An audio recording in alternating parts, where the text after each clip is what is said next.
विडी व यंत्रमाग कामगारांच्या पाल्यांनी शिक्षणात भरारी घ्यावी। विष्णू कारंपुरी महाराज। गरीब विडी व यंत्रमाग कामगारांच्या मुलामुलींनी शिक्षणात उत्तुंग भरारी घेऊन आईवडिलांचे स्वप्न साकार करावे, असे आवाहन महाराष्ट्र कामगार सेनेचे प्रदेशाध्यक्ष विष्णू कारंपुरी महाराज यांनी महाराष्ट्र कामगार सेनेच्या वतीने विडी व यंत्रमाग कामगारांच्या पाल्यांना वह्या व शालेय साहित्याचे वाटप कार्यक्रमाप्रसंगी उपस्थित विद्यार्थी-विद्यार्थिनींना केले।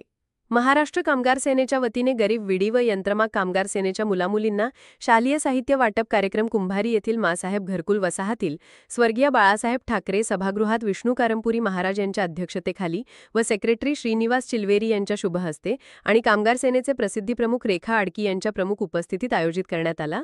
प्रारंभी हिंदू हृदय सम्राट बाळासाहेब ठाकरे व मासाहेब मीनाताई ठाकरे मूर्तीचे पूजन करण्यात आले। त्यानंतर उपस्थित सर्व विद्यार्थी-विद्यार्थिनींना शालेय साहित्य वाटप करण्यात आले। सदर प्रसंगी वरील मान्यवरांसह प्रशांत जक्का, नरेश अन्नलदास, गुरुनाथ कोळी, श्रीनिवास बोगा यांच्यासह घरकुल वसाहतीत माता भगिनींची मोठ्या प्रमाणात उपस्थिती होती। महाराष्ट्र कामगार सेना व मी सोलापूर माझे सोलापूर परिवर्तन विकास समितीच्या वतीने शालेय विद्यार्थ्यांना, गरीब कामगारांच्या शालेय विद्यार्थ्यांना शालेय साहित्य वाटप करण्यात आलेले आहे।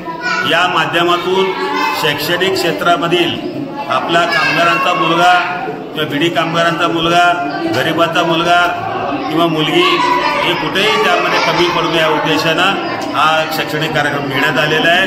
यासाठी अनेक दानशूर लोकांनी आम्हाला मदत केलं, त्यांचासुद्धा आभार मानतो आणि ज्यांनी सहभाग होऊन वह्या घेतल्या त्यांचा आभार मानतो। त्याचबरोबर आलेल्या सर्व प्रमुख पाहुण्यांचा आभार मानतो। जय हिंद, जय महाराष्ट्र।